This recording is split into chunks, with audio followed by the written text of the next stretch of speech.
नमो वीतरागाय नमो वीतरागाय नमो अरिहंताणम नमो अरिहंताणम नमो सिद्धाणम नमो सिद्धाणम नमो आयरीयाणम नमो आयरियाणम नमो वज्रायाणम नमो वज्रायाणम नमो लोये सव साहुणम नमो लोये सव्य साहुणम ऐसो पंचन मुक्कारो ऐसो पंचन मुक्कारो सव पावपणासनो सव्य पावे पणासनो मंगलाणं च सव्येसिं मंगलाणं च सव्येसिं परमं हवै मंगलम्। परमं हवै मंगलम्। ओम नमो भगवते वासुदेवाय। ओम नमो भगवते वासुदेवाय। ओम नमः शिवाय। ओम नमः शिवाय। जय सच्चिदानंद। जय सच्चिदानंद। जय जय सच्चिदानंद। सच्चिदानंद। जय सच्चिदानंद। अभी और कोई आप तो पुत्र आए, उसके पहले अगर आपको कोई प्रश्न है तो पूछेगा। आपके पास तो प्रश्न होता ही है कुछ ना कुछ बड़ा अच्छा सा। दादाजी कहते हैं कि तंत्र के आधार पर क्रोध मान माया लोग खड़े हुए हैं, तो यहाँ दादाजी ने तंत्र किसको बोला है? तंत्र का मतलब क्या है कि जो बात गुजर गई है, बात हो चुकी है, उसकी कंटिन्यूटी रहनी। आप समझे? यानी अगले अगले दिन अगले दिन को रात में कुछ हुआ था। एक मिनट। हेलो। ओके ना, ओके ओके, नो प्रॉब्लम। तो रात को कुछ बात बनी थी, कुछ अनबन हुई थी, तो सुबह में भी उसकी असर रहती है। तो उसको क्या बोलते हैं कि रात का तंत्र आप भी सुबह में भी आ रहा है। समझे आप? हाँ। और उसके लिए असर होती है। तो अभी आपने पूछा था क्या? तंत्र के बारे में। हाँ, लेकिन उसका उसका हाँ, क्रोध मान माया लोग खड़े हो जाते हैं। करेक्ट, तंत्र के कारण। अभी हकीकत क्या है कि ये जो हमारे साथ अगले रात को हुआ या शाम को हुआ, वो कर्म का परिणाम था, वो भुगतने के लिए ही था, क्योंकि उसका भुगतान तो हो चुका। आपको उसकी जो पीड़ा आपको पहुंचनी थी वो हो चुकी है, लेकिन उसका समाधान नहीं हो पाया, इसीलिए वो ध्यान में रहा, लक्ष्य में रहा, याद रहा, और उसकी असर दूसरे दिन यानी आगे भी होती रहती है। तो फिर वो कसाय का कारण बन जाता है, क्रोध मान माया लोग। कहीं ना कहीं वो पीछे वो हुआ था, उसका गुस्सा निकालते हैं, और जैसी असर है वैसी। आप समझे? हाँ। यानी जब होता है तभी समाधान हो जाता है। जो कोई बात बनती है तभी अगर समाधान हो जाता है तो फिर आगे कोई प्रश्न ही नहीं बनता। फिर बात वहीं खत्म हो जाती है। लेकिन वो होता नहीं है। इसीलिए फिर जैसे कि कोई बात 1 महीने पहले हुई है तो उसकी असर आज भी आती है, तो उसे तंत्र कहा जाता है। और उसके आधार पर, तंत्र के आधार पर वाणी व्यवहार ऐसा होता है। फिर आज कोई ऐसी परिस्थिति नहीं है, लेकिन वो पीछे जो हुआ था उसकी असर में हम खींचे चले आते हैं। जो परिस्थिति हो चुकी उसका तनाव आज भी होता है, उसके तनाव में अब रहते हैं और आपका व्यवहार ऐसा हो जाता है। हाँ। तो इसीलिए वो तीसरी नहीं, 5वीं कलम उसके लिए ही बताई गई है। तंत्रयुक्त भाषा न बोले, सीधी सरल भाषा बोलने के लिए मैं प्रार्थना करता हूँ, वाणी बोलने की शक्ति दे, ऐसा करके। लेकिन हम स्वाध्याय और सत्संग के परिचय से हट जाएंगे, थोड़ा सा भी यदि रहा तो फिर वो वापस से जागृति आ सकती है, अजागृति आ जाती है। हाँ, क्योंकि क्या है कि आप परिचय में रहेंगे तो आपका लक्ष्य रहेगा। वरना हाँ। आपको कोई याद दिलाएगा ना तो आपको पता चलेगा हाँ हाँ हाँ ये सब मेरे हिसाब है, जो भुगतान करते हैं उन्हीं की गलती है, आप बोलेंगे। लेकिन सत्संग का परिचय होगा तो आपको बिना बिना बताए आपको याद आएगा, लक्ष्य में आएगा, हाँ बात सही है, बिल्कुल किसी को याद करवाना नहीं पड़ेगा। और आप बोलेंगे भी हाँ बताए बताए बात सही है, ऐसा कर। दादाजी ने एक बात और कही थी कि ये जगत अज्ञान के आधार से खड़ा हुआ है। उसका मतलब क्या है? अज्ञान हम्म, यानी खुद कौन है वो जानते नहीं है, और आज जो हमारे जीवन की जो परिस्थितियां हैं जिसमें से हमें गुजरना पड़ता है, वो उसका कारण आगे सर्जन हो चुका है। आज तो केवल उसका परिणाम आता है, लेकिन आज अज्ञान होने के कारण उनको समाधान मिलता नहीं है, और समाधान न मिलने के कारण आज नया बीज पड़ता है कर्म का, और इसीलिए अज्ञान से नया कर्म बनता रहता है, नए कर्म बनते रहते हैं, और ये विश्व ऐसे ही चलता रहता है अज्ञानता के कारण। हम्म। मना दादाजी बोलते हैं कि यदि विजन में है कि मैं कौन हूँ, तो बाकी सारा भाग तो प्रकृति का ही रहता है ना। सही है, लेकिन वो विजन में आएगा कैसे ज्ञानी पुरुष को मिले बगैर? नहीं आएगा। हाँ, तो वो बातें करेंगे लेकिन हाँ। उनको लक्ष्य रहेगा नहीं, श्रद्धा नहीं बैठेगी, तो हाँ। वो क्या बोले, हलक डोलक होते रहेंगे, हम्म। संतुलन नहीं महसूस कर पाएंगे, नहीं रह हाँ। पाएगा। तो हम्म। कभी ये बात करेंगे कभी वो बात करेंगे। यहाँ तो पूरी पूरे समाधान के साथ श्रद्धा बैठने से हमें पक्का हो जाता है कि इसमें मेरी ही गलती है, क्योंकि मुझे भुगतना पड़ा, हम्म। ये बात है। हाँ, क्योंकि कुदरत ने जो व्यवस्थित शक्ति ने जो बॉडी दी है, वो वो भुगतने का साधन ही तो है ये। एक्चुअली भुगतने का साधन बोलते हैं, लेकिन छूटने का साधन है। उसको भुगतने का अच्छा, साधन बोलने से अच्छा छूटने का साधन है। वो में छूटने का साधन। छुड़वा रही है, व्यवस्थित शक्ति हाँ, कुदरत हमें छुड़वा रही है। ये जो भुगतान में से गुजरना पड़ता है वो आगे की हुई गलती का परिणाम है। बिल्कुल वो ठीक हमें है। छुड़वाने आती है, लेकिन वो ज्ञान हमारे पास न होने के कारण हम उलझते रहते हैं, और अज्ञानता के कारण नए कर्म बन जाते हैं। हाँ, जब हम देखते हैं कि ये, यदि हम इसका तत्व से जब निर्माण देखते हैं, पूरी पूरी कुदरत का तत्व से निर्माण देखते हैं, तो फिर लगता है कि कोई किसी भी क्रिया का कोई भी करता है ही नहीं। यही बात है, किसी भी क्रिया का कोई भी इसीलिए करता है ही नहीं। इसीलिए तत्व ज्ञान वो आखिर का ज्ञान बताया ना। हाँ, ऐसे ऐसे तो स्वामी जी समझ में नहीं आता। तब तब जो दादाजी ने व्यवस्थित शक्ति को खोला है ना, तब हाँ, पूरा पूरा विजन खुला होता है, पूरा वो तो विजन। है, क्योंकि वो उनका अनुभव है ना, उन्होंने जो हाँ, व्यवस्थित वो देखा उनका है, अनुभव है। वो बाकी वो बहुत हमें दिया, आज्ञा के तौर पर दिया। आज्ञा के तौर पर दिया दादाजी ने। हाँ, शॉर्ट एंड स्वीट बहुत अच्छा दिया है। नहीं, और वो आखिर का बहुत। जवाब है जो तीर्थंकर परमात्मा के हृदय में रहता था, हाँ, जो भूला हाँ, नहीं जाता कभी भी, क्योंकि लोग हाँ। अहंकारी है तो कुछ भी गड़बड़ कर सकते हैं, इसीलिए उसका दुरुपयोग होना संभावना ज्यादा है, इसीलिए क्या दोबारा बोलना क्या? व्यवस्थित के ज्ञान का दुरुपयोग होने की संभावना विशेष होने के कारण ये बोला नहीं जाता।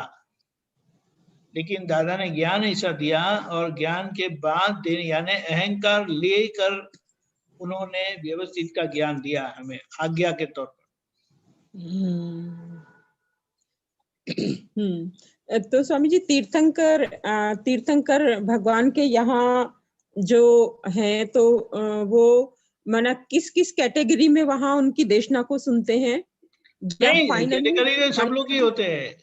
एक मिनट, हाँ? कैटेगरी में सब लोग आते हैं, लेकिन समझ में किसको आता है कि जिन्होंने ज्ञानी के पास बात को समझा है, तो वो बात को समझ लेते हैं और उनका काम हो जाता है। जय सच्चिदानंद बिहारी आनंद जी। जय सच्चिदानंद। जय ज्ञान सच्चिदानंद जी आ स्वामी गए जी। हैं। जय सच्चिदानंद। अभी इनका ये प्रश्न है गीता बहन का कि तीर्थंकर भगवान के पास जो मनुष्य वर्ग आता है उनके समूह शरण में, तो वो किसको लाभ होता है? सभी को लाभ होता है, ऐसा पूछ रहे हैं। सभी को लाभ होता है, जितने भी जीव होते हैं, चाहे वो तिर्यंच के होए, मनुष्य के होए, जो भी होए, सभी को लाभ होता है भगवान की सभा में। तो स्वामी जी वहाँ यहाँ जैसे माना अपन एक क्लास पास करते हैं तो वहाँ कोई 90% से पास होता है बच्चा, कोई 80 से, कोई 30-35% से पास होता है क्लास में। तो वहाँ भी उनकी जो ओम परमेष्टि भगवंत हैं, पंच परमेष्टि भगवंत हैं, अन्य हैं, तो उनका डिवाइडेशन कैसे है, कैसे बताया दादाजी ने? तो वो तो भीतर की जो दशा है ना, वो दशा हाँ। के आधार पर वो वेद है। हाँ, वो तो भीतर की दशा के आधार पर है। दशा के आधार पर है। और भगवान की जो देशना होती है, वो देशना तो सभी जीव सुनते हैं, अपने अपने हिसाब से सबको समझ में आता है। हाँ। कोई बच्चा बैठा हो, चाहे प्राणी बैठा हो, चाहे साधु साथी बैठा हो, जो भी जीव, सभी जीव उनके संबोधन में होता है। तो हरेक को अपने अपनी भाषा में, अपने अपने भाव के अनुसार वो बात पहुंच जाती है। समझे? हाँ। हाँ। तो स्वामी जी यहाँ पर भी सत्संग जो उनमें जैसे ओम परमेष्टि भगवंत और पंच परमेष्टि भगवंतों की माना उनका वो किस अंदर की उससे जाते हैं, तो वहाँ डिवाइडेशन होता है कि ये ओम परमेष्टि भगवंत है, ये पंच परमेष्टि भगवंत है। ओम परमेष्टि भगवंत है, वो जो होने वाले हैं, जो होने वाले हैं वो सब ओम परमेष्टि में आते हैं। और जो अभी वर्तमान में है जो जीव, वो पंच परमेष्टि में बोला जाता है। ये 5 पद में जो आने वाले हैं, हाँ। 5 पद में आने वाले जो पुरुष है उसको पंच परमेष्टि बोलते हैं। और जो जीव ये 5 पद में भविष्य में आने वाले हैं उसको ओम परमेष्टि बोलते हैं। ये पंच परमेष्टि और ओम परमेष्टि सब आत्मज्ञान से होते हैं। आत्मज्ञान से, गीता बहन दास, आत्मज्ञान की दृष्टि, उसको ज्ञान की दृष्टि प्राप्त होती है, तभी ये 5 पद में आते हैं। ये पंच परमेष्टि वाला जो पद है, ओम परमेष्टि वाला पद है, वो आत्मज्ञान सहित का पद है।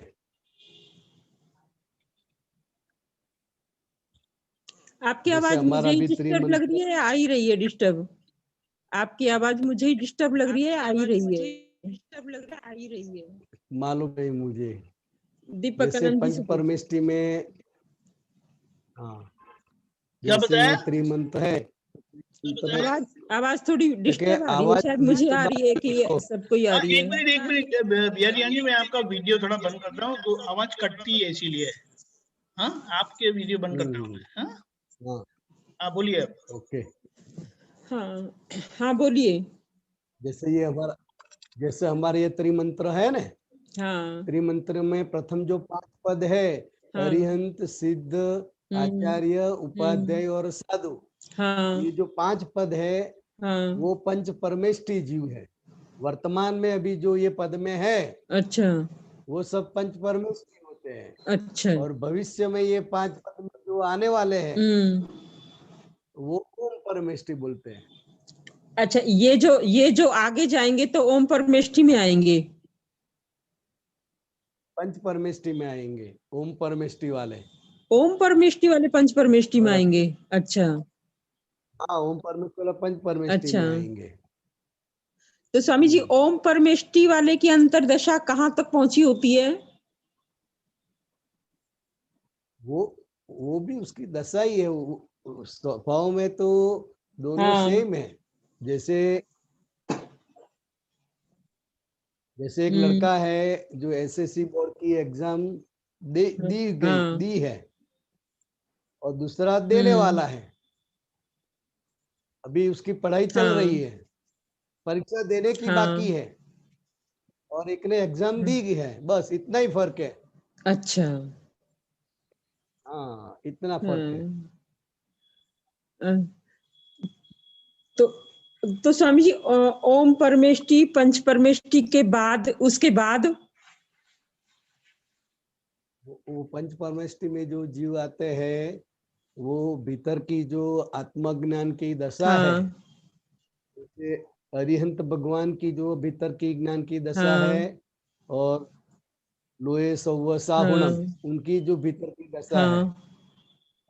तो जैसे 100 और 20 जैसा है। अच्छा। हाँ, जैसे अरिहंत भगवान की 100% है, और लोए सौव साहुणम मतलब 20% है, तो वो धीरे धीरे बढ़ेगी उनकी दशा। हाँ।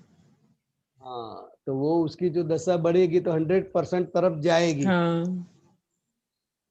और जो अरिहंत भगवान है, वो कल्याण करके सिद्ध भगवान हो जाएंगे। इस तरह पूर्ण आता है, पूर्णता की ओर जाते हैं। और नीचे से ऊपर आत्मदशा बढ़ती है। अरिहंत नमो लोए सौव साहुणम है। तो स्वामी जी भरत क्षेत्र में ही रहते हैं उनकी देशना के लिए, डेवलपमेंट के लिए, अंतरदशा के नहीं डेवलपमेंट के लिए भरत क्षेत्र ही मिलता रहेगा उन्हें? नहीं जी, ये सभी क्षेत्र में, ब्रह्मांड के सभी क्षेत्र में ऐसे जीव होते हैं, ऐसे डेवलपमेंट वाले, हाँ। जो जहाँ पर है। लेकिन भरत क्षेत्र में अभी अरिहंत की दशा में पहुंचे ऐसा कोई सुविधा नहीं है। यहाँ पर अभी वो दशा प्राप्य नहीं है। हाँ। भरत क्षेत्र में तो वो आर्याणम तक जा सकते हैं यहाँ पर। अच्छा, यहाँ पर। हाँ, हाँ। तो उससे आगे जाने के लिए फिर उसकी भीतर की स्थिति ऐसी हो जाती है जिसकी वजह से वो महाविद्य क्षेत्र में अपने आप कुदरत खींच लेती है उसको। हाँ, कुदरत खींच लेगी। हाँ, तो फिर आगे की जो दशा है वो वहां पर होगी, पूर्णता। हाँ। यहाँ पर अभी वो सुविधा नहीं है भरत क्षेत्र में, ये काल के हिसाब से। हाँ। बात समझ में आई? आ गई स्वामी जी। फिर स्वामी जी देवी देवताओं वो श्रेणी कैसे विभाजित हो जाती है? देवी देवताओं की श्रेणी कहाँ से जाती है फिर? ये तो डेवलपमेंट सिद्ध क्षेत्र का हो गया। देवी देवताओं का कहाँ से डायरेक्शन चेंज होता है? जो भी देवी देवता है, इसका मतलब क्या है कि वो सुख भुगतने के लिए देवगति में है। हाँ। तो वो यहाँ पुण्य का उपार्जन ज्यादा किया है, इसलिए वो सुख की भुगतान के लिए, पुण्य के भुगतान के लिए वो देवगति में है। हाँ। और देवगति में वो पूरा करके फिर वापस मनुष्य में आते हैं, या जो उसकी गति है इस हिसाब से वो चले जाते हैं। हाँ। मनुष्य में से ही पूर्णता की ओर प्रगति कर सकते हैं। देवी देवता के पास सिद्धि बहुत होती है, शक्तियां भी बहुत होती है, हाँ।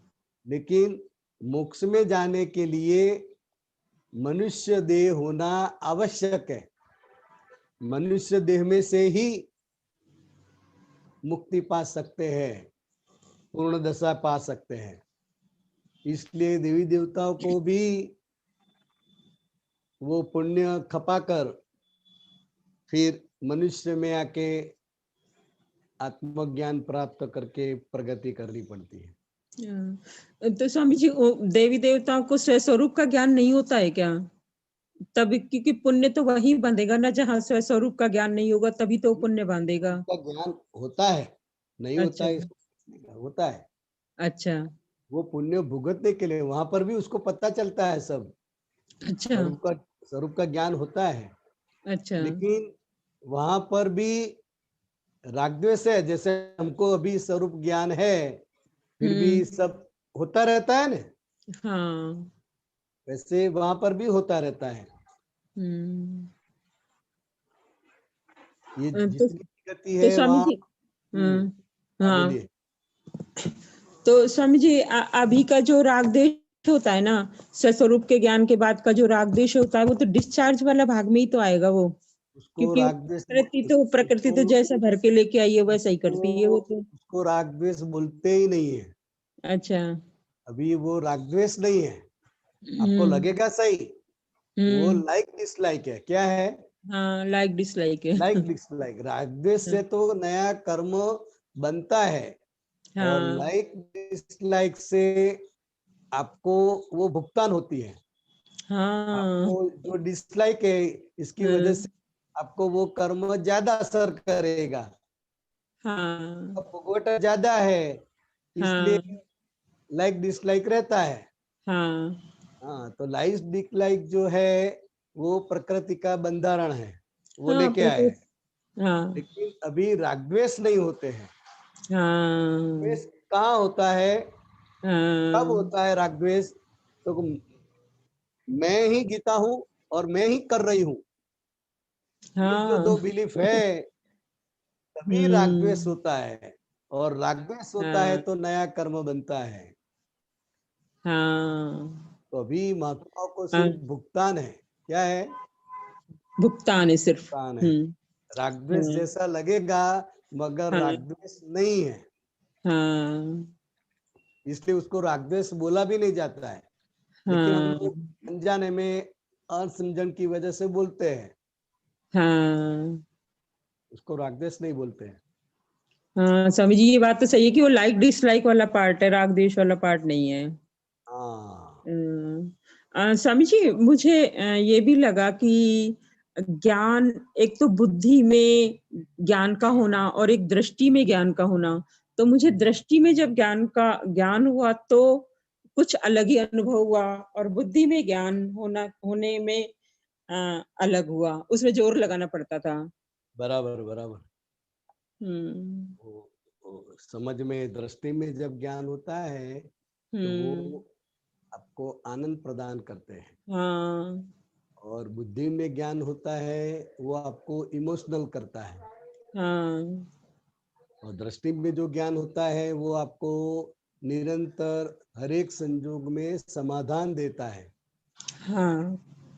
आपको समाधान मिल जाता है।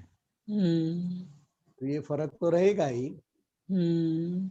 क्योंकि जो शास्त्र पढ़ के ज्ञानी हुए हैं, हाँ पढ़ पढ़ के, हाँ तो वो भी हमारे जैसे ही बात करेंगे, हाँ। लेकिन अनुभव नहीं है। और हाँ दृष्टि में जिसको ज्ञान है, उसके हाँ अनुभव है खुद का। हाँ। हम्म। तो ये फर्क तो रहेगा। तो स्वामी जी, दृष्टि में ज्ञान उतरे, उसके लिए पहले तो उसी के लिए ही बहुत ज्यादा माना सत्य के और स्वाध्याय के अटैचमेंट में, और आप लोगों के अटैचमेंट में, और दादाजी की कृपा का पात्र बहुत माना उनसे, जैसे बछड़ा गाय का दूध पीता है ना, ऐसे दूध खींचता है वो, ऐसे दादाजी को उतना मतलब प्रार्थना करना पड़ेगा, तब दृष्टि में प्रार्थना, खुलता है। प्रार्थना सही, सब विद्या भी करने की है, और मेन बात सत्संग को समझना है। सत्संग हाँ। अटेंड, जितना आप सत्संग अटेंड करते जाओगे, वैसे हम्म। वैसे हर एक एंगल से कुछ न कुछ बात समझ में आती जाती है, एक एक हाँ कड़ी जुड़ती जाती है। हाँ तो वो जो सत्संग मिलता है लाइव, हाँ। तो वो सत्संग बहुत जरूरी है। हम्म। स्वामी जी दृष्टि तो मुझे, हमारे पास है, हाँ लेकिन हमको क्या मिला है वो पता नहीं है। हाँ जैसे छोटे बच्चे के हाथ में आप हीरा रख दो बड़ा, हाँ। तो वो क्या समझेगा और उसका क्या करेगा। सही बात है। तो इसी तरह आपको जो ज्ञान मिला है हाँ वो बच्चे के हाथ में हीरा रखा जैसा है। अभी हाँ। ज्ञान मिलने के बाद अभी उसको हमको समझ, जैसे जैसे समझते जाएंगे हाँ वैसे वैसे वो ज्ञान दृष्टि में आता जाएगा, समझ हाँ में आता जाएगा। हाँ समझे। हाँ स्वामी जी। तो इसके और किसी, लिए जरूरी है। हाँ, किसी और कोई है क्या क्यू में? है गीता हाँ बहन है। ठीक है। फिर आप जी जी आप तैयार रखें। जी जी जी जी। यही जय सच्चिदानंद, सच्चिदानंद, जय जय सच्चिदानंद। सच्चिदानंद। डॉक्टर कश्यप जी गुड़गांव। जय सच्चिदानंद। जय सच्चिदानंद कश्यप जी। जय सच्चिदानंद। जय सच्चिदानंद। जय सच्चिदानंद दीपक। जय सच्चिदानंद। हाँ, मेरे को ये पूछना है, आपने अभी जो बताया कि राग द्वेष नहीं होता है, वो मैंने एक और वीडियो देखा था, उसमें वो बता रहे थे कि जो 18 पाप स्थानक होते हैं उसमें हम चरण विधि में पढ़ते हैं ना, विधि में 18 पाप स्थानक करीने कोई फन जो है वो उसके क्षमा मांगते हैं, तो उसमें तो राग द्वेष उसमें राग द्वेष भी आते हैं। आते हैं।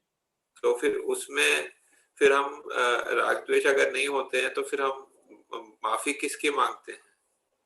हाँ, तो जो जो हो गए हैं अनजाने में, ये 18 पापस्थानों की जो हम बात करते हैं ना, शक्ति मांगते हैं, तो जाने अनजाने में हो जाता है या हो रहा है, हाँ, उसके लिए हम क्षमा मांगते हैं, शक्ति मांगते हैं। नहीं तो महात्माओं के लिए जो है वो मतलब वो पहले के 18 पाप वो जो राग हाँ, द्वेष। पहले पहले पहले जो जो भी हो गए अनजाने में, ज्ञान तो अभी आपने 2 साल के लिए है, पर इसके पहले जो जो भी हो गया है, गलतियां जो जो हो गई है, जो जो भी दोष हो गया है, उनके लिए ये क्षमा मांगते हैं। मतलब पिछले जन्म के भी आस में आ जाते हैं। पिछले जन्म के आ जाते हैं, वर्तमान के जन्म में भी आ जाते हैं। वर्तमान जन्म में भी बहुत कुछ करके आए हैं ना। हाँ, हाँ, तो वो सभी को हम क्षमा मांगते हैं हाँ और जी। शक्ति मांगते हैं। हाँ, दीपक आनंद जी, ये 2887 निकालिए सूत्र। स्थिरता थी चारित्र प्रगटे ने जागृति थी दर्शन ऊंचू आवे आवे। एक मिनट। हाँ, 2887 बताया ना? हाँ जी। ओके।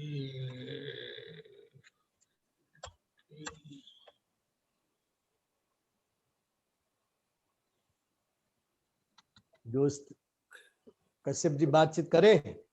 हाँ जी, बता सकते हैं आपको अगर मेरे को मेरी बात करें। हाँ, ये क्या बताया आपने? स्थिरता थी चारित्र प्रगटे हाँ, ने right. जागृति थी दर्शन ऊंचू आवे। ये स्थिरता क्या होती है और मतलब स्थिरता का क्या इधर अर्थ है? जो स्थिरता की बात करते हैं हम, हाँ, वो मनोवचन काया की स्थिरता और अंतस्करण की स्थिरता। तो स्थिरता खुद ही वो चारित्र का परिणाम है।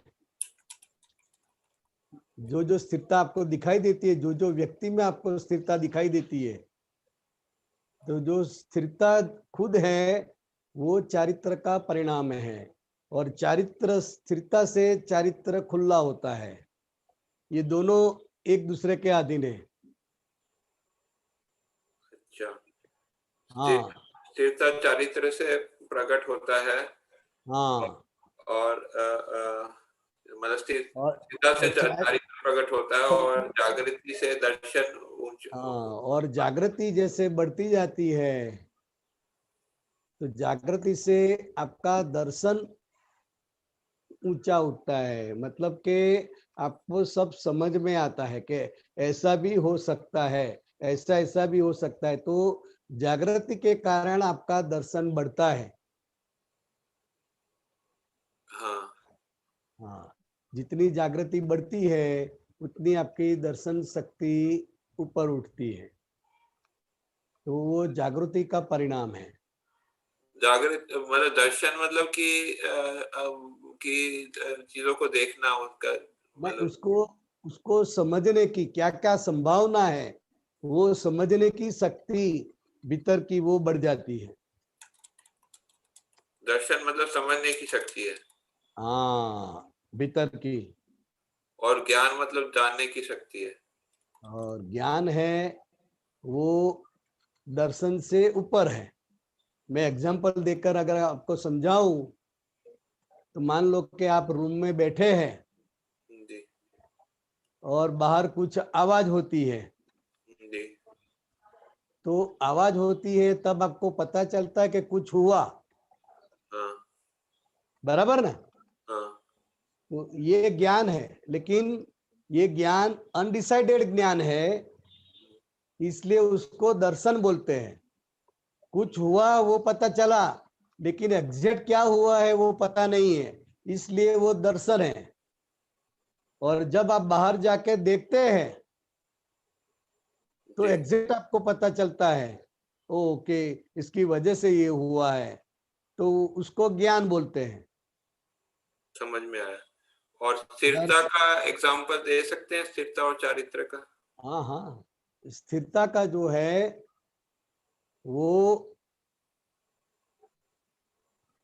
चाहे लोग कितने भी उतावले हुए, कितने भी ऐसे करे तो ऐसे करे, लेकिन उस समय पर भी उसकी जो स्थिरता है हम्म, वो मन वचन काया की स्थिरता और भीतर की स्थिरता बनी रहती है। हम्म, कई व्यक्ति चंचल नहीं होते हैं, बहुत चंचल होते हैं। हाँ हाँ, तो उसमें चंचलता मतलब वो हिलते नहीं, उसमें असर नहीं होती है वो किसी वो परिस्थिति का आपको। और स्थिरता वाला ज्ञान के आधार से हम्म, वो स्थिर रह सकता है।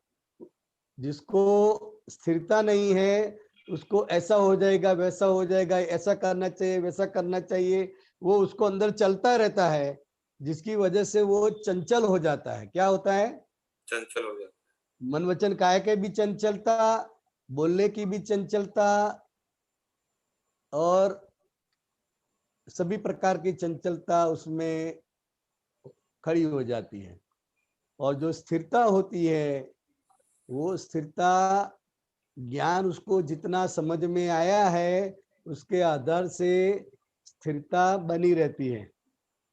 तो ये चंचलता अचंचलता बिना चंचलता के तो बिना ज्ञान के भी संभव है ना? अगर उस टाइम बुद्धि जो है आपको सही दिखा रही है, पूरा दिखा रही है, हाँ, तो उस टाइम भी उससे भी स्थिरता पैदा हो सकती है ना?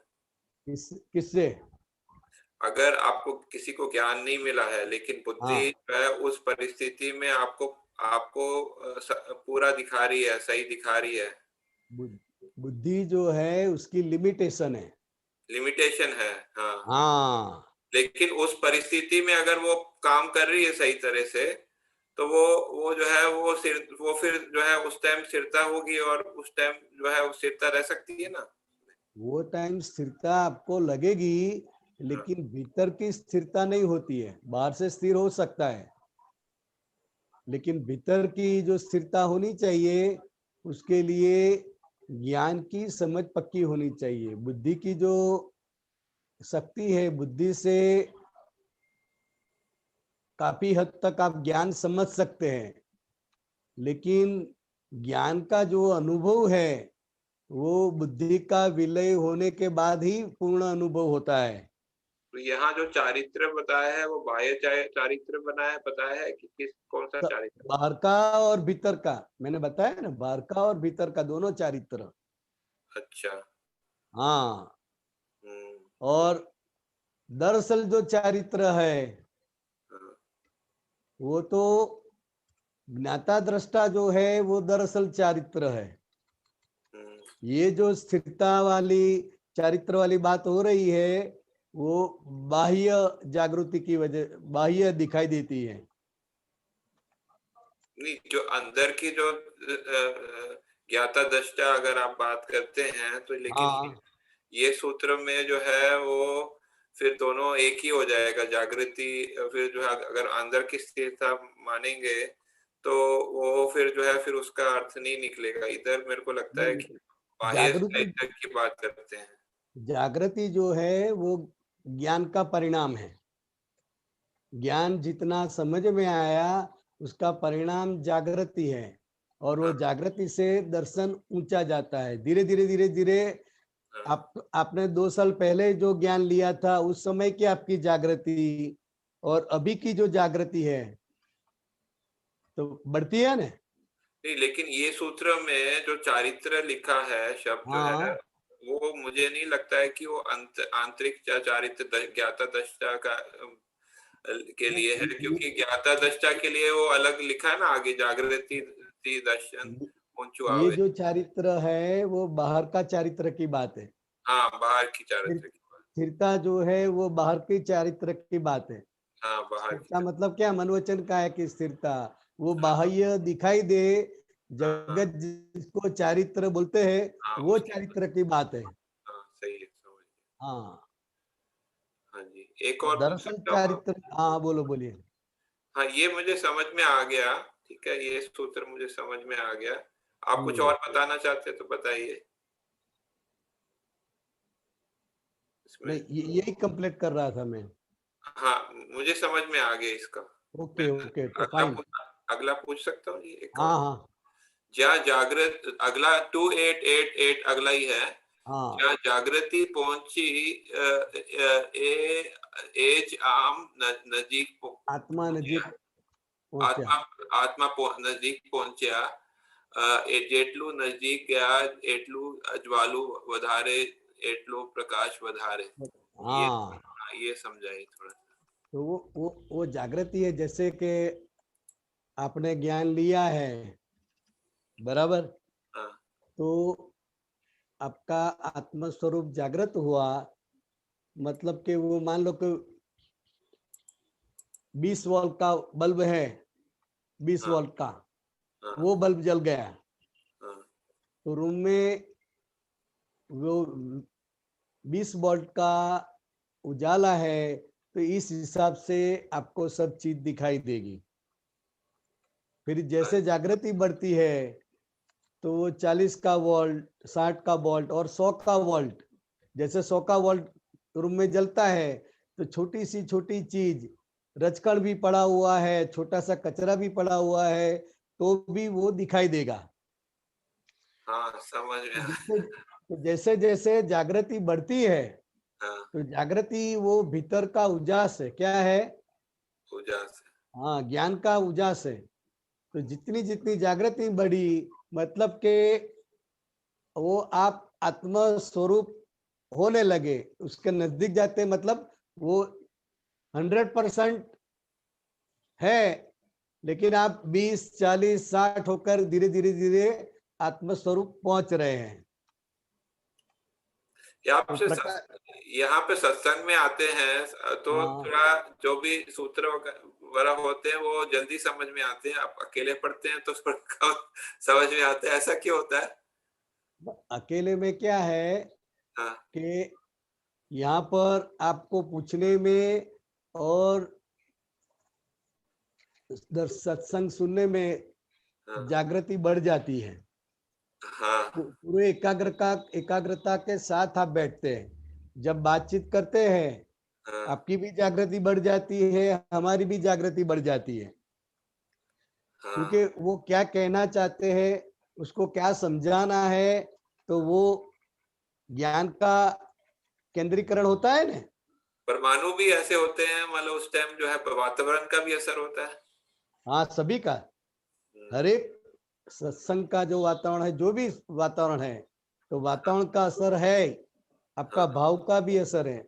जैसे शादी का वातावरण है और हाँ, सत्संग का वातावरण है, हाँ, दोनों में फर्क तो पड़ेगा ना। फर्क पड़ेगा। हाँ तो वातावरण की असर रहती है, लेकिन शुद्धात्मा कि जो जागृति है वो क्या देखती है कि ये वातावरण से ये मन वचन काया और अंतस्करण पर क्या क्या असर हुई, वो जानने का हमारा स्वभाव है। सही। ये हम जानते हैं कि जो जो असर हुई, जो जो वातावरण की असर हुई, वो असर मैं नहीं हूं, ये असर जो है वो मेरी है, मैं शुद्धात्मा हूं। हाँ, समझ गया मैं। ये मेरे को समझ में आ गए दोनों सूत्र। फिर मैं आपसे और पूछूंगा अगर जैसे समय होगा। ठीक है ओके ओके। जय सच्चिदानंद। नीना बहन, जैसे ऊना। जय सच्चिदानंद। कोटि कोटि वंदन दीपक आनंद जी, जय बिहारी जय आनंद, सच्चिदानंद। कोटि कोटि वंदन। जय सच्चिदानंद। बोलिए, बिहारी बोलिए। आनंद जी, ये पूछना है कि हूँ सूक्ष्म छू, मुझे समझना है।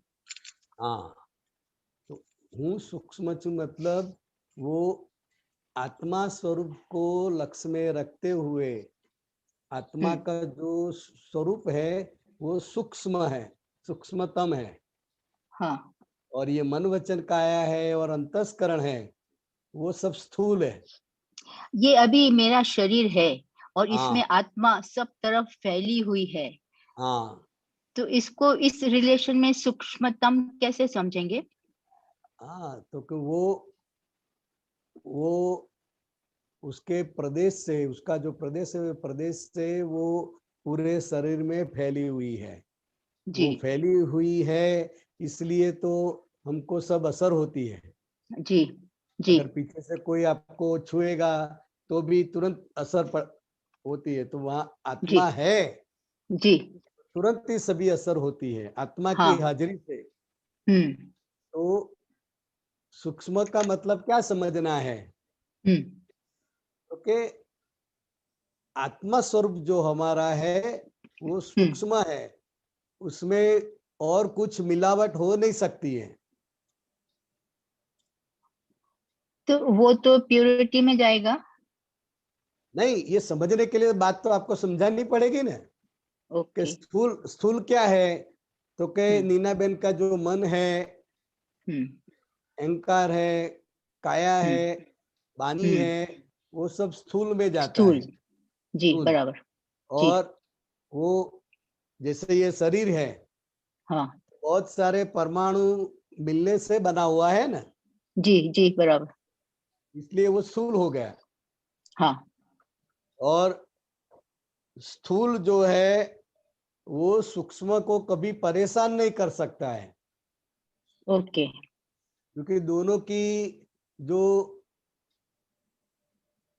है उसकी स्थिति दोनों, एक सूक्ष्म है एक और स्थूल है।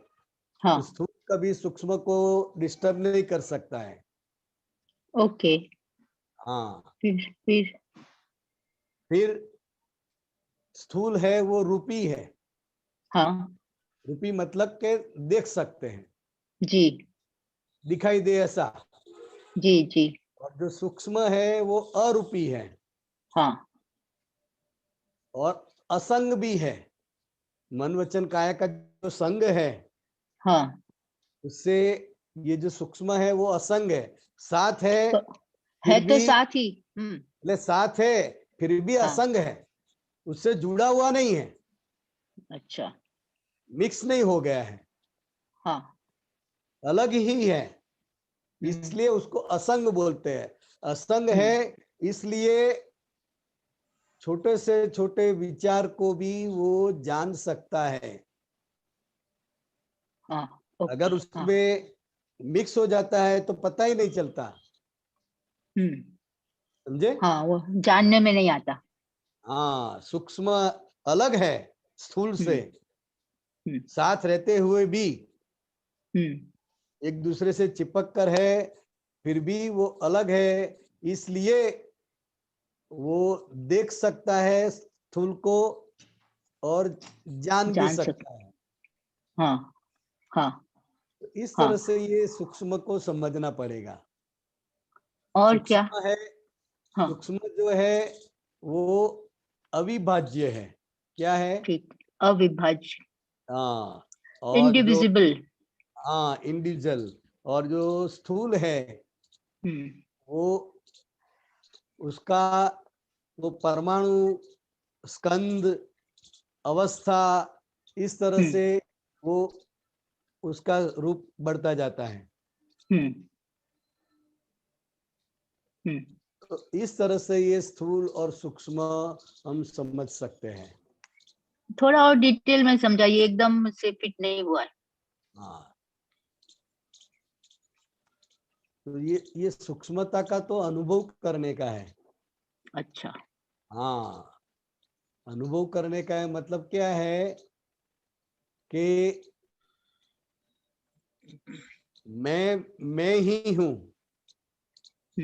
मैं सूक्ष्म, मैं आत्मा ही हूँ। हाँ, मैं आत्मा ही हूँ, और जो कुछ भी हो रहा है भीतर या बाहर, हाँ वो सब कुदरती रचना है जी। और रिलेटिव है। हाँ समझे? जी जी। हाँ, बाहर और अंदर सब होता रहता है। जी। वो रिलेटिव है, स्थूल है, इसलिए उसमें फेरफार होता रहता है। हाँ बराबर, और वातावरण की असर भी उस पर ही पड़ती उस है। पर ही पड़ती है। हाँ सूक्ष्म पर तो कुछ भी असर नहीं पड़ती पड़ती है। है।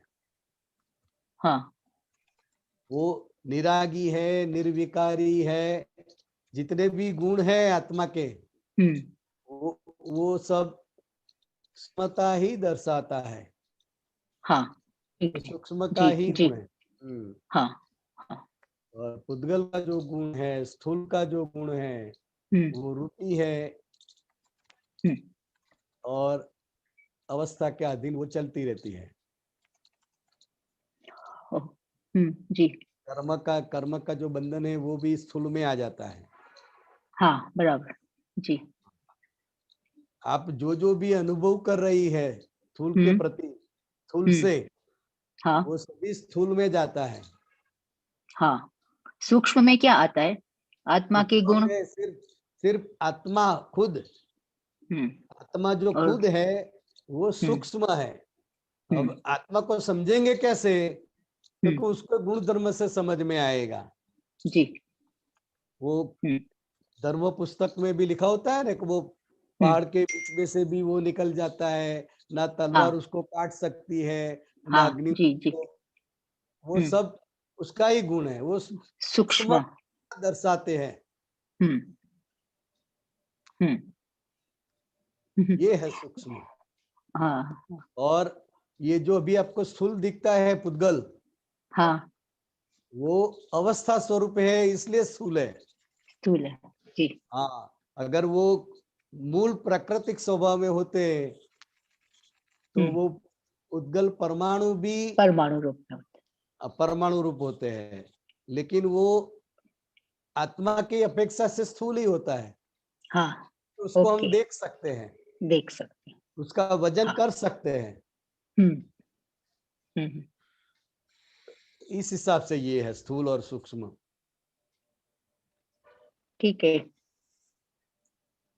जय सच्चिदानंद। जय सच्चिदानंद। जय सच्चिदानंद। गीता बहन, सॉरी। आपने जो ये परमाणु स्कंद और अवस्था की बात करी थी ना अभी, हाँ, ये मतलब परमाणु जो उद्गल परमाणु, हाँ उद्गल परमाणु बोलते हैं। हाँ, परमाणु माने जड़ अवस्था का निर्माण भी तो परमाणु से हुआ ना। हाँ, जो दिखाई देता है सब, ये आंखों से जो भी दिखाई देता है वो सब उद्गल परमाणु की ही तो रचना है। उद्गल परमाणु की रचना। फिर स्कंद क्या हुआ इसमें?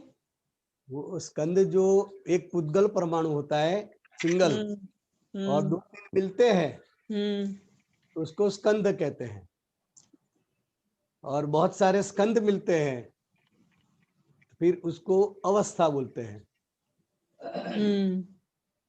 अवस्था यानी बड़ा रूप, हाँ स्कंद यानी 2 3 4 परमाणु का मिलन हुआ, वो परमाणु से थोड़ा बड़ा होता है, हाँ उसको स्कंद बोलते हैं।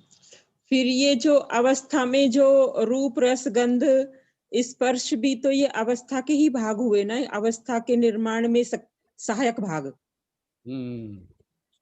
और स्थूल के भाग हुए ना, ये स्थूल के लक्षण हुए, लक्षण हुए। और इसी में फिर ये रुधिर मांस मज्जा वो सब स्थूल में आ गया, ये सब स्थूल के भाग हुए।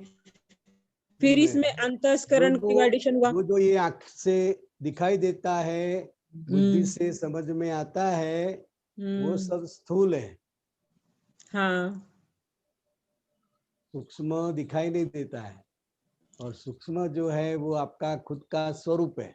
हाँ हाँ, सूक्ष्म तो सूक्ष्म ही मेरा वास्तविक स्वरूप है, जिसकी हाजिरी से ये जो अन्य अवस्थाएं हैं ये कार्य करती हैं। बराबर। और इसके अंतस्करण और बाह्यकरण 2 भाग हुए इसके अवस्था के, बराबर, जिसमें मन बुद्धि चित्त अहंकार आता है, क्रोध मान माया लोभ आता क्रोध है। मान माया लोभ इसके गुण है। ये तो पूरे ही भाग प्रकृति के गुणों का भाग हो गया पूरा। बराबर। इसलिए जो विभाविक अवस्था जो आई थी चेतन की, वो इसी के कारण से आई थी कि वो इसको ही स्वयं मान बैठा, जो अन्य अवस्था का जो भाग था उसको, है ना, मान बैठा, है ना, वो गीता को ही मैं हूँ ऐसा मान बैठा, ऐसा मान बैठा। इस अवस्था को ही गीता मान बैठा, और गीता को ही मैं हूँ मैं जैसा मान बैठा। और ये जो गीता है वो विभाविक स्वरूप है, विभाविक स्वरूप है उसका।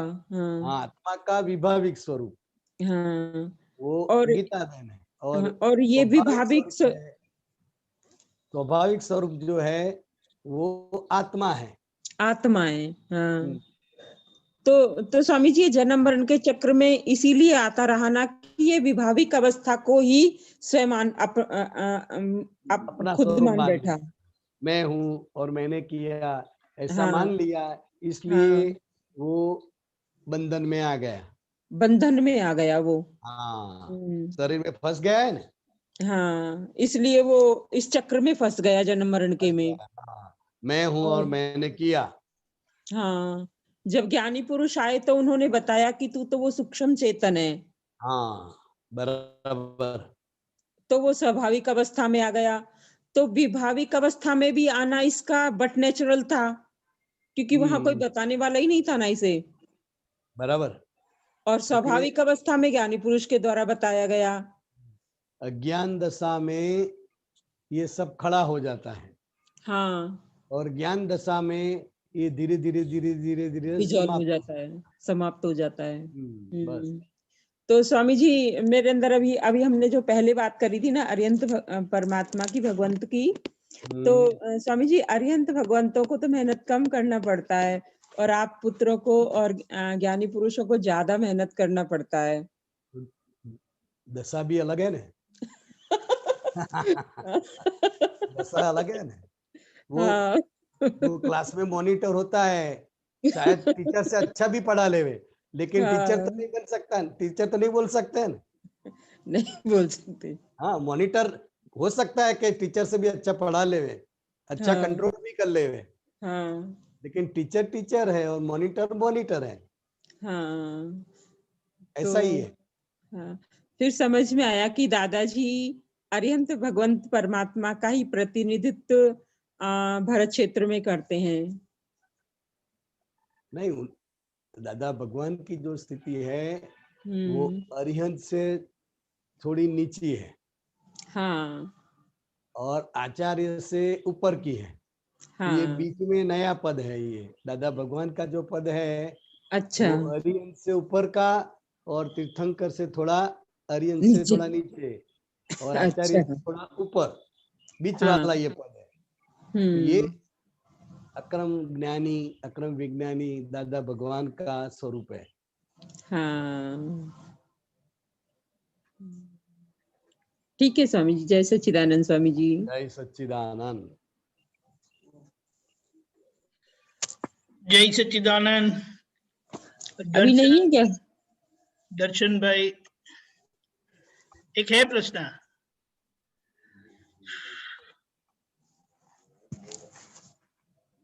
बोलिए दर्शन भाई। एक मिनट, वो आएगा स्क्रीन पे? हाँ आएगा ना, बिल्कुल।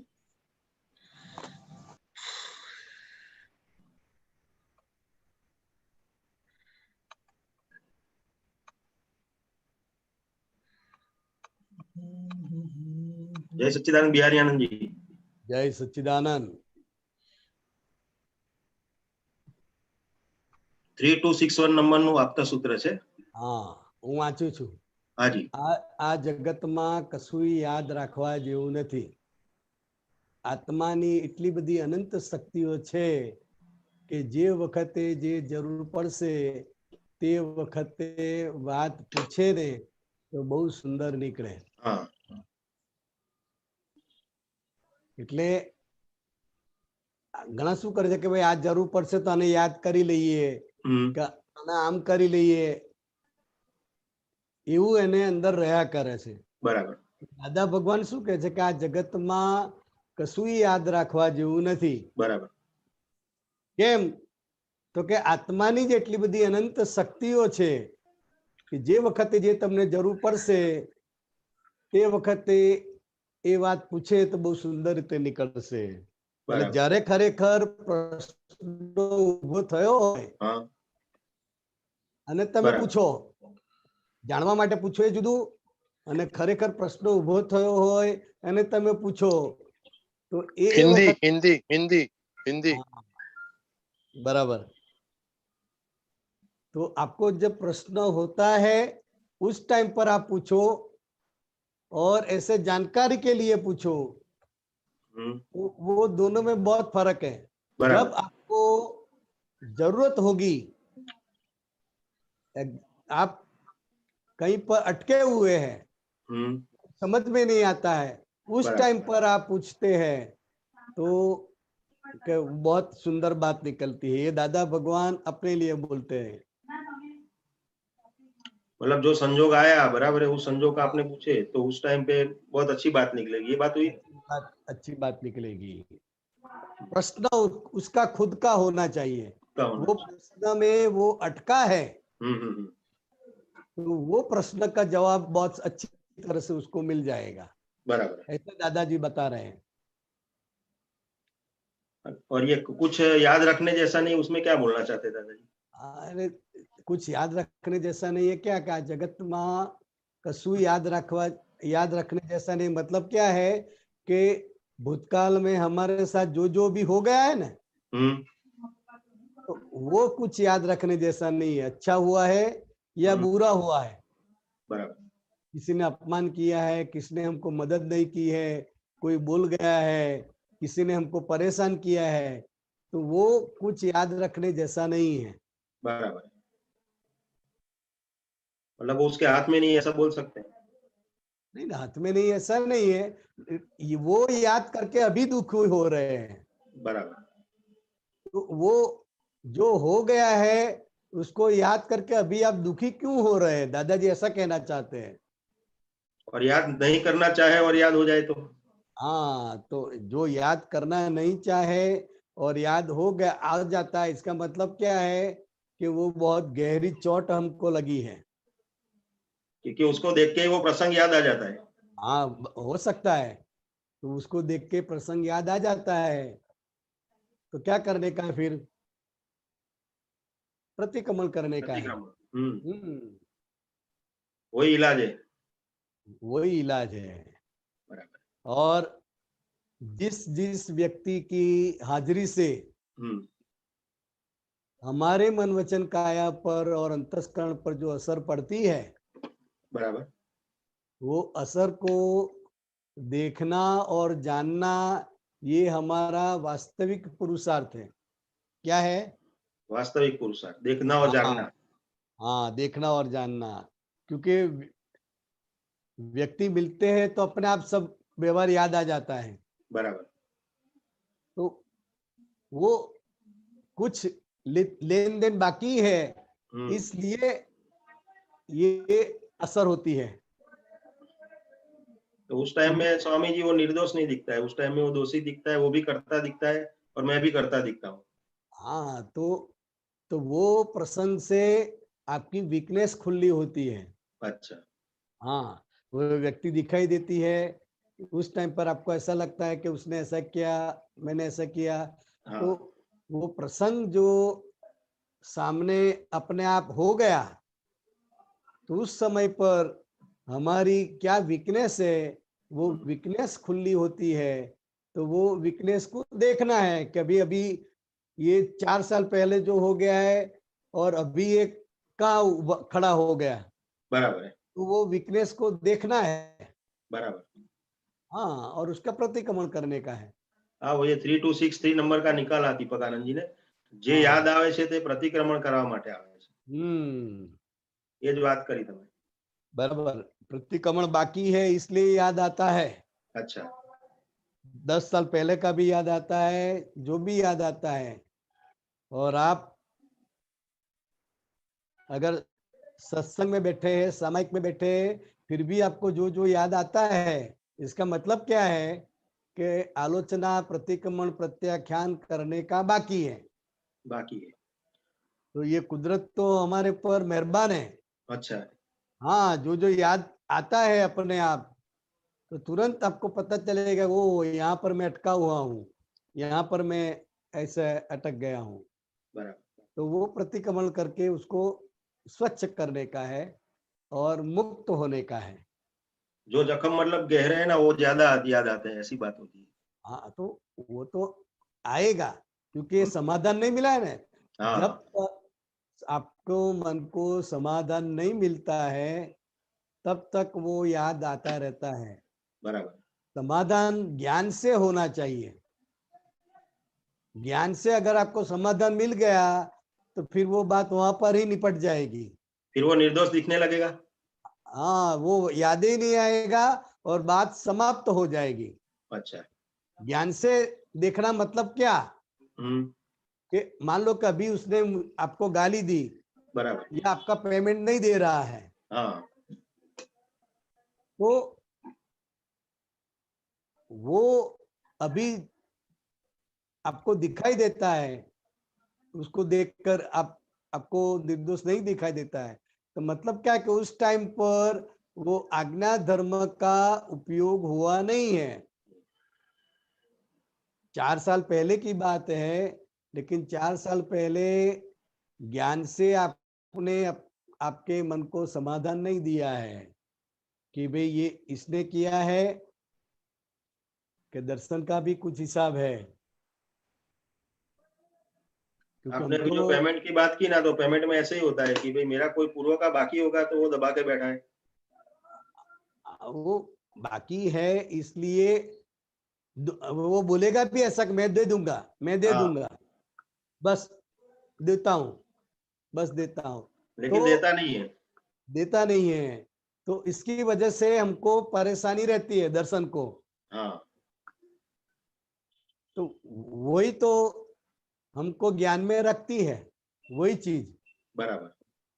पेमेंट फंसा है, नहीं तो हमको क्या लगता है कि मैं कहीं से भी पेमेंट निकाल लाऊं, ऐसी मैं ऐसी बात करूं, मेरी में ऐसी टेक्निक है कि मैं सामने वालों को समझा दूं और पेमेंट निकाल के लाऊं। ऐसा आपका जो घमंड होता है ना, वो घमंड टूटता है, हाँ, टूटता है, सही बात। टूटता है। और हर एक के जीवन में ऐसे कुछ न कुछ होता है। बराबर। तो वही बात कि भाई आपके मन में क्यों घुस गई है कि ये देता नहीं है, तो ये देता नहीं है, मेरे पैसे फंस गए हैं। बराबर। तो वो जो भाग है, वो भाग आपको जागृत रखेगा और वही आप दादा की भक्ति करवाएगा। अच्छा, बराबर है। अगर सब अपने हिसाब से चलता है, तो फिर ना ज्ञानी की जरूरत पड़ती है, ना ज्ञान की जरूरत पड़ती है। हाँ, फिर कोई जरूरत ही नहीं है। हाँ, तो ऐसे संजोग बनते तभी तो पता चलता है कि ये पर है और पराधीन है। तो वो संजोग हमको जागरूक रखते हैं, ऐसा बोल सकते हैं। हाँ, ऐसा बोल सकते हैं, जागरूक रखते हैं बराबर। और हमको सीख भी देते हैं। हाँ फिर वो दूसरी बार कुछ चीज लेने के लिए आवे हाँ, तो हम क्या दे देते हैं? नहीं देते। हाँ, तो जागृत कर देता है ना। हाँ, जागृत कर देता है। और चीज हम उसको नहीं देते ऐसा भी नहीं बोलते हैं, लेकिन आप जो मांग रहे अभी नहीं है, अभी नहीं है, अभी हाजिर में नहीं है, आने वाली है। हाजिर में नहीं है, उसको डायरेक्ट मना भी नहीं करते हैं, हाँ, डायरेक्ट मना नहीं करते। क्योंकि व्यवहार तो रखना है, हाँ, व्यवहार रखना है। लेकिन और माल नहीं देना पैसा है। भी निकालना है ना पूरा, हाँ, और माल भी नहीं देना है। पुराना पैसा भी निकालना है। हाँ, तो इसलिए उसको बुरा ना लगे, इसलिए जो व्यवहार कला से आप काम करते हैं, बराबर। तो वो वही जो मार खाया है उसका जागृति का ये परिणाम है। समझे? हाँ, समझ गया। बहुत अच्छा। हाँ, जय सच्चिदानंद। जय सच्चिदानंद। जय सच्चिदानंद। अशोक जी, एक छोटा प्रश्न पूछेंगे आप?